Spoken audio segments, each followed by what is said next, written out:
नमस्कार दोस्तों, मैं अमृता मैम स्वागत करती हूँ अमृत साहित्य सागर यूट्यूब चैनल में। आज मैं उपस्थित हुई हूँ एक नए वीडियो के साथ जिसमें जीडीसी असिस्टेंट प्रोफेसर 2022 में हुए प्रश्न पत्र को लेकर उपस्थित हूँ। आज का पहला प्रश्न है कि निम्नलिखित में से कौन सा कथन सही है। पहला कथन है इतिवृत्तात्मकता द्विवेदी युगीन कविता की विशेषता है और दूसरा कथन है राष्ट्रीय सांस्कृतिक चेतना इस युग की कविता का मुख्य स्वर रहा है। विकल्प है केवल क्रमांक 1 सही, केवल क्रमांक 2 सही, क्रमांक 1 और 2 दोनों सही और चौथा विकल्प है क्रमांक 1 और 2 दोनों गलत है। तो पहले हम इन कथनों को देखेंगे कि वो सही है या गलत। तो पहला हमारा कथन जो है इसमें इस प्रश्न के अनुसार कि इतिवृत्तात्मकता द्विवेदी युगीन कविता की विशेषता है। तो इतिवृत्तात्मकता द्विवेदी युगीन कविता की प्रमुख प्रवृत्ति रही है। इसी प्रवृत्ति के फलस्वरूप छायावाद का जन्म होता है। दूसरा कथन है, तो हमारा पहला जो कथन है ये सही है। दूसरा कथन है कि राष्ट्रीय सांस्कृतिक चेतना इस युग की कविता का मुख्य स्वर रहा है। तो आप याद कीजिए मैथिली शरण गुप्त जी की रचना भारत भारती को जो 1912 ईस्वी में प्रकाशित हुई थी और उस कविता ने द्विवेदी युग में राष्ट्रीयता की धूम मचा दी थी। तो ये विकल्प भी सही है, यानी कि इस प्रश्न में आए दोनों कथन सही है। तो इस कथन के अनुसार हमारा जो आंसर होगा, हमारा जो उत्तर होगा वह विकल्प नंबर ग होगा, यानी कि 1 और 2 दोनों सही है। दूसरा प्रश्न है लालटेन शब्द है देशज, तद्भव, विदेशज या तत्सम। तो लालटेन शब्द जो है ये विदेशज शब्द है। तो इस हिसाब से इस प्रश्न का जो सही उत्तर है वह है सी। जब हम शब्द पढ़ते हैं तो उत्पत्ति के आधार पर शब्द के 4 भेद होते हैं, तत्सम, तद्भव, देशज और विदेशज। तत्सम का अर्थ होता है उसी समान ज्यों का त्यों। हम जानते हैं कि संस्कृत के मूल रूप को तत्सम कहते हैं, अर्थात संस्कृत से हिंदी में आए शब्द तत्सम शब्द कहलाते हैं। हिंदी में आने के बाद भी इनकी रूप रचना में कोई परिवर्तन नहीं हुआ। वे सभी शब्द अपने मूल रूप में ही आज भी लिखे और पढ़े जाते हैं, जैसे दुग्ध, अश्रु, सत्य, कपोत, अक्षी, गृह, अग्नि, मुख, कर्ण आदि। तद्भव शब्द संस्कृत के बदले हुए रूप को तद्भव कहते हैं। कहने का मतलब है कि जो शब्द मूल रूप से संस्कृत में है किंतु हिंदी में आकर उनका रूप परिवर्तित हो गया, अर्थात संस्कृत के जिन शब्दों का हिंदी में आकर रूप बदल गया है वे तद्भव शब्द कहलाते हैं, जैसे दूध, आंसू, सच, कबूतर, आंख, घर, आग, मुंह, कान आदि। देशज देशज शब्द का अर्थ होता है देश में उत्पन्न,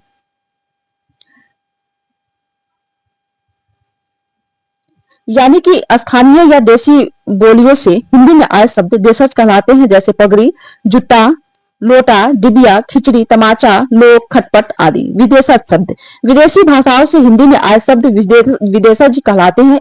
इन्हें आगत शब्द भी कहा जाता है, जैसे doctor, station, college, pen, school, कैंची, तौलिया आदि। बढ़ते हैं अगले प्रश्न की तरफ। हमारा अगला प्रश्न है निर्मला जैन की कृति कथा समय में तीन हम सफर में कौन कौन शामिल है। पहला विकल्प है कृष्णा शोभती, मन्नू भंडारी, उषा प्रियमवदा। दूसरा विकल्प उषा प्रियमवदा, मधु कांकरिया, अनामिका। तीसरा विकल्प है मन्नू भंडारी, सूरजबाला, नासिरा शर्मा और चौथा विकल्प है कृष्णा शोभती, सूरजबाला, मेहरुनिशा परवेज।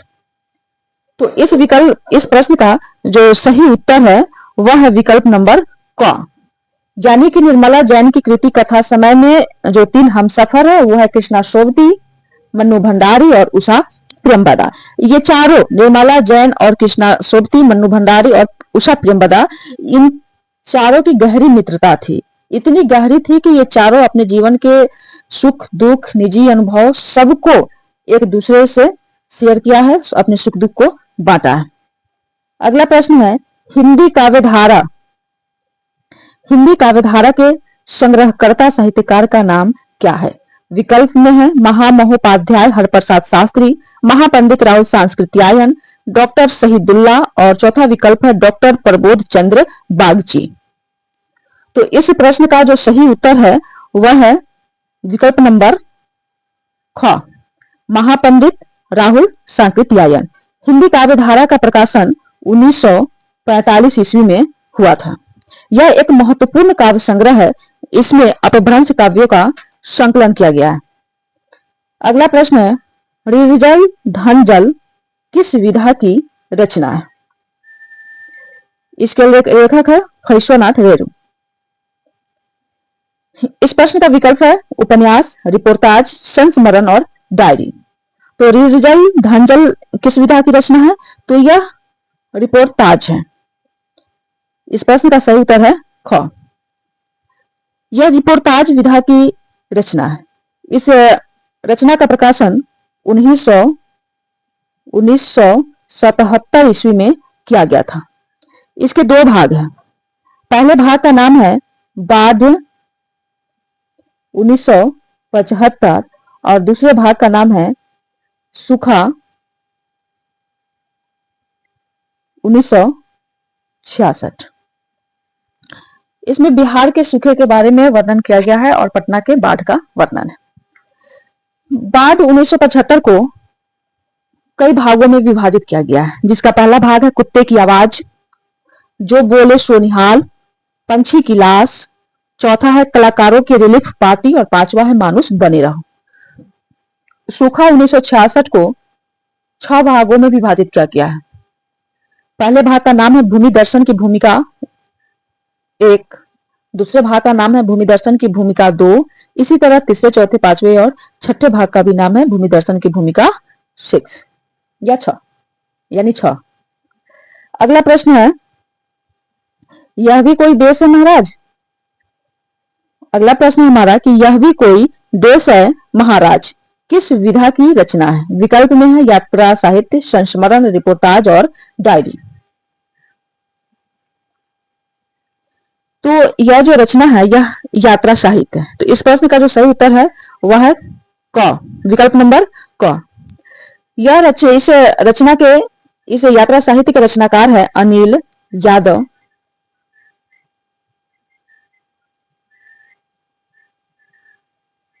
अनिल यादव। यह रचना 2012 ईस्वी में प्रकाशित हुआ था। यह पुस्तक भारत के पूर्वोत्तर क्षेत्र की यात्रा पर आधारित है। इनकी अन्य रचनाएं हैं नगर वधु अखबार नहीं पढ़ती, यह 2011 में प्रकाशित हुई थी, यह कहानी संग्रह है। ये दूसरी रचना इनकी हो गई यह भी कोई देश है महाराज, जो यात्रा साहित्य है, ये 2012 में प्रकाशित हुआ था। इनकी अगली रचना है सोनम गुप्ता वे वफा नहीं है, 2018 में, यह इनका लेख संग्रह है। गौ सेवक इनकी लंबी कहानी है 2019 में। और इनकी एक दो और रचना है जैसे किराजरी, ये 2022 में प्रकाशित हुआ था। और अप्रेम 2025 की रचना है। सोनम गुप्ता बेवफा नहीं है रचना के लिए इन्हें अमर उजाला शब्द सम्मान से सम्मानित किया जा चुका है। और गौ सेवक एक लंबी कहानी है, इस रचना पर इन्हें हंस कथा सम्मान से ये यानी अनिल यादव सम्मानित हो चुके हैं। बढ़ते हैं अगले प्रश्न की तरफ। अनिल यादव नए लेखक हैं। अगला प्रश्न है पुष्टि मार्ग मत के प्रवर्तन का श्रेय निम्नलिखित वैष्णवाचार्यों में किसे दिया जाता है? निम्बार्काचार्य को, माधवाचार्य को, वल्लभाचार्य को या रामानुजाचार्य को? तो इस प्रश्न का जो सही उत्तर है वह विकल्प नंबर ग वल्लभाचार्य को। निम्बार्काचार्य ने द्वैतवाद दिया था, मध्वाचार्य ने ब्रह्म संप्रदाय, मध्वाचार्य का ब्रह्म संप्रदाय है और रामानुजाचार्य ने विशिष्टाद्वैतवाद का सिद्धांत दिया था। अगला प्रश्न है उपेंद्र नाथ अश्क का उपन्यास गर्म राख कब प्रकाशित हुआ था? 1954 में, 1952 में, 1940 में या 1938 में? तो इस प्रश्न का जो सही उत्तर है वह है विकल्प नंबर ख यानी कि 1952 में।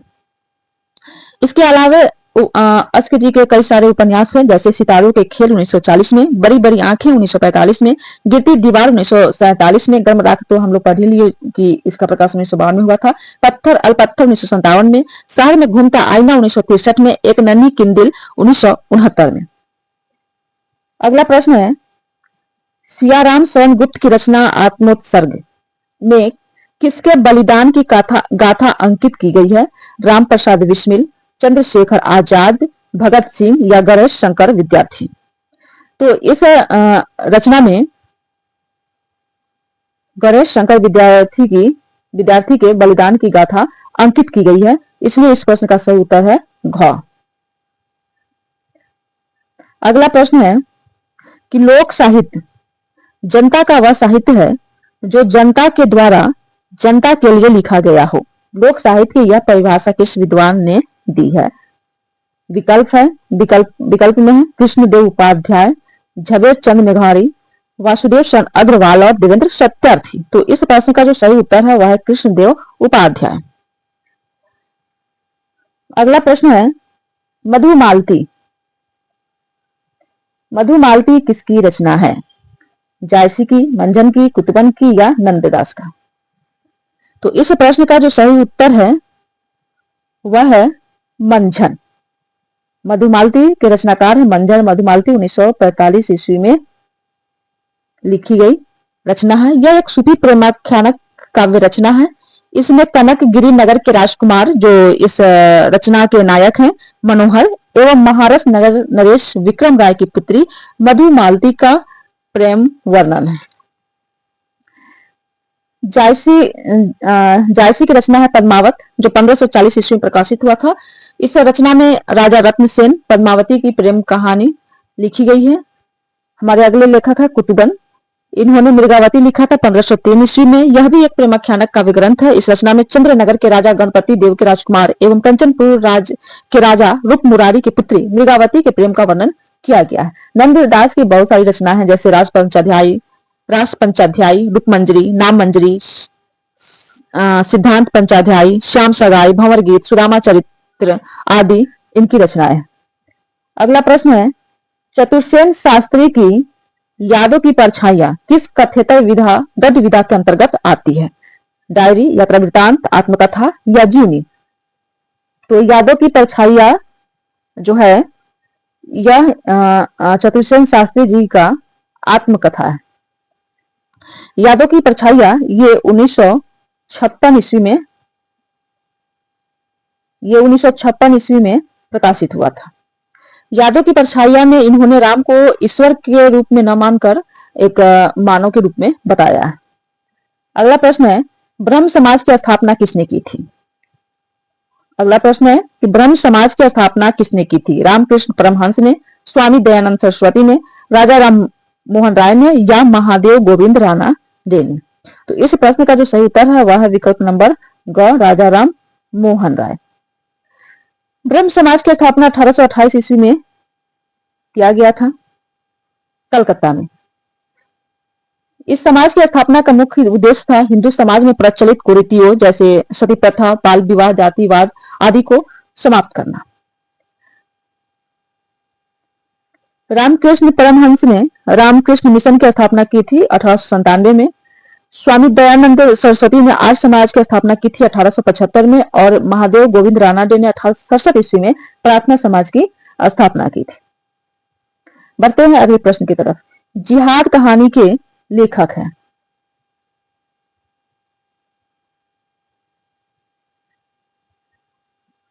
जिहाद कहानी के लेखक है विकल्प में दिया गया है शेखर जोशी, अमरकांत, ज्ञानरंजन और गोविंद मिश्र। दरअसल यह कहानी इन विकल्पों में दिए गए विकल्पों में से कोई भी लेखक नहीं है। जिहाद कहानी प्रेमचंद द्वारा रचित कहानी, इसलिए ये इस प्रश्न को आप डिलीट कर दें। बढ़ते हैं अगले प्रश्न की तरफ। एशियाटिक सोसाइटी ऑफ बंगाल की पत्रिका के विशेषांक के रूप में निकलने वाला हिंदी साहित्य का इतिहास कौन सा है? विकल्प में है the modern vernacular literature of Hindustan, A sketch of Hindi literature.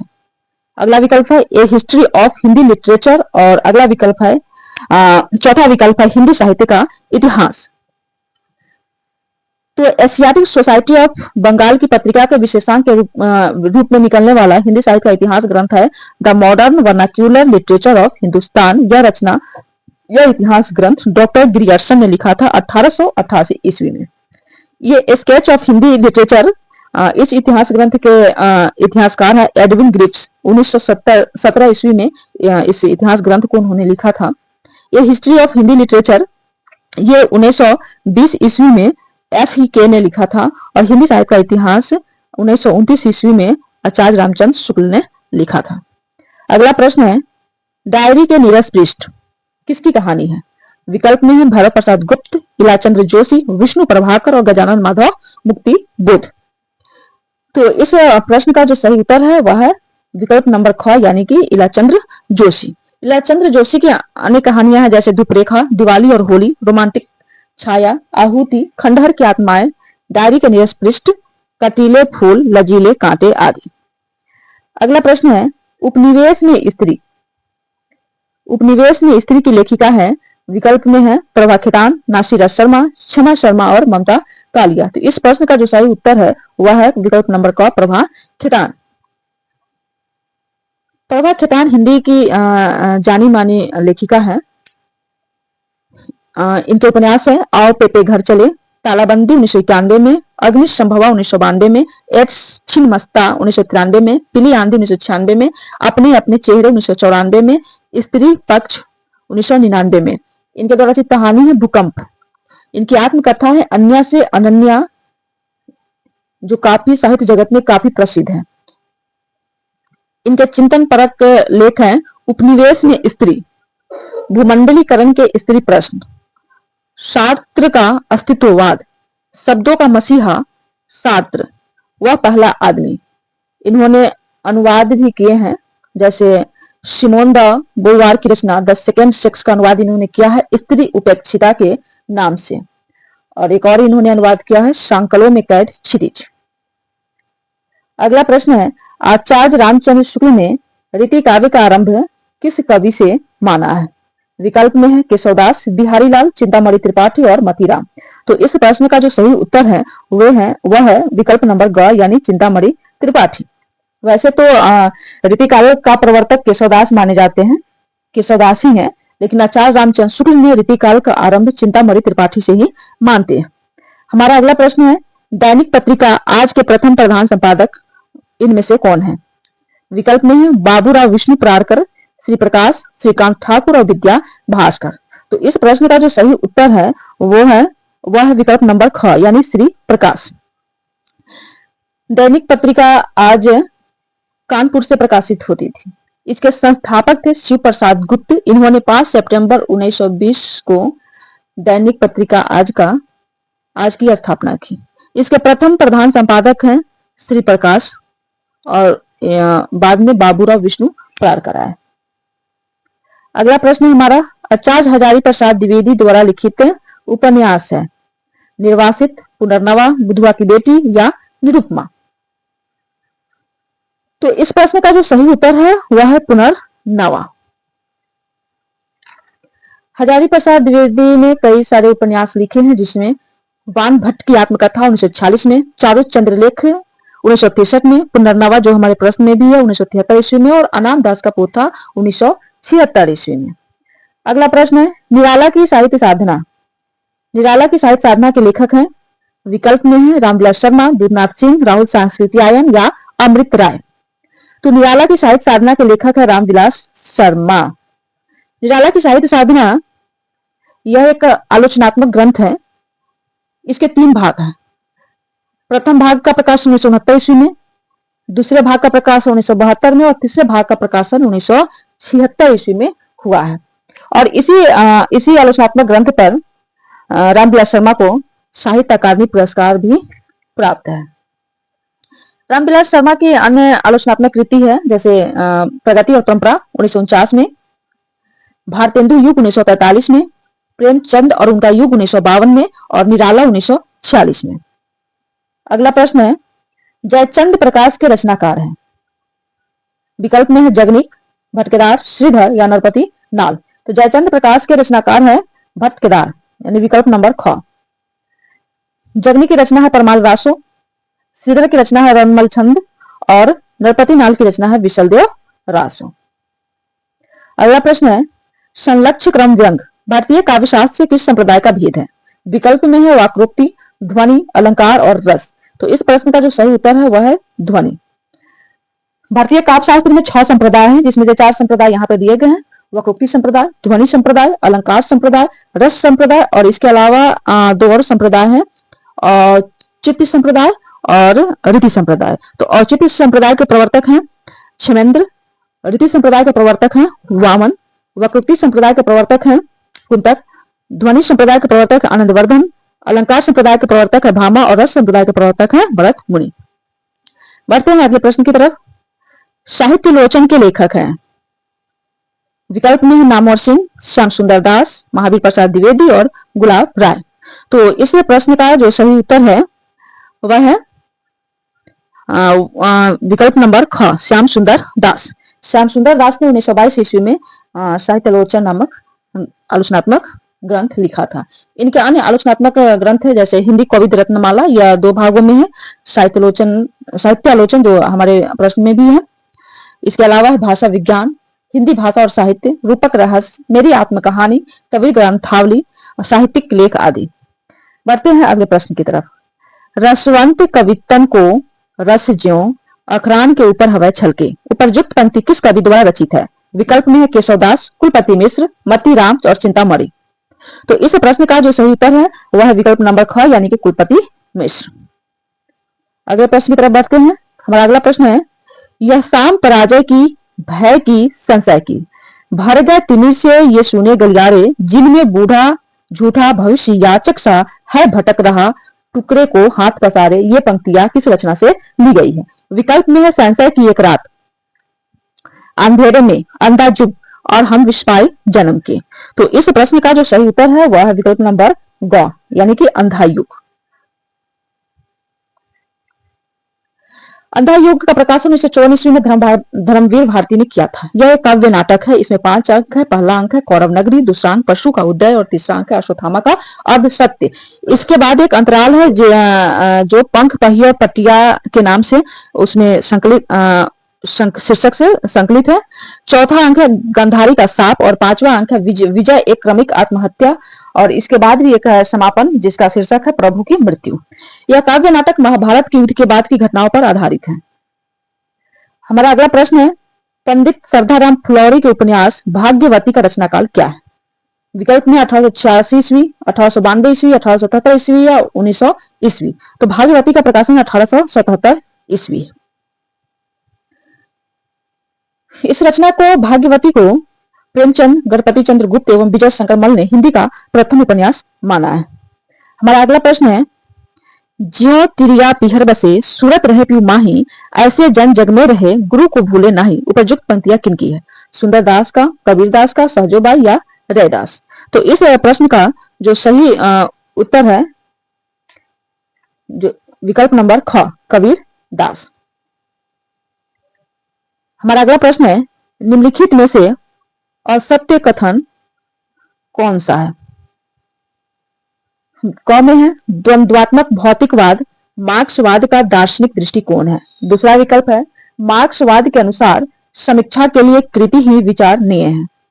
तीसरा विकल्प है क्रिस्टोफर कार्डवेल की कृति इल्यूजन एंड रियलिटी मार्क्सवादी साहित्य चिंतन की महत्वपूर्ण पुस्तक है। और चौथा विकल्प है मार्क्सवादी साहित्य चिंतन के मूल उद्देश्य कला और साहित्य को समाज परकता एवं ऐतिहासिक परिप्रेक्ष्य में उसकी अवधारणा के साथ सर्जना माने जा सकते हैं। तो इसमें विकल्प नंबर क, ग और घ तीनों सही है। इसमें इस विकल्पों में, इस कथनों में विकल्प नंबर ख गलत है, इसलिए इस प्रश्न का सही उत्तर होगा विकल्प नंबर ख।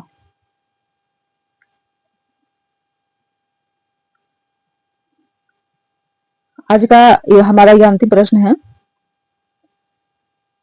आज नदी बिल्कुल उदास थी, सोई थी अपने पानी में, यह किस कवि की काव्य पंक्तियां है? विकल्प में है त्रिलोचन, रंगेव राघव, केदारनाथ अग्रवाल और नागार्जुन। तो इस प्रश्न का जो सही उत्तर है वह है विकल्प नंबर ग, केदारनाथ अग्रवाल। इन्हें केन का कवि भी कहा जाता है। तो आज इस वीडियो में इतना ही, फिर मैं उपस्थित होती हूँ दूसरे वीडियो के साथ। धन्यवाद।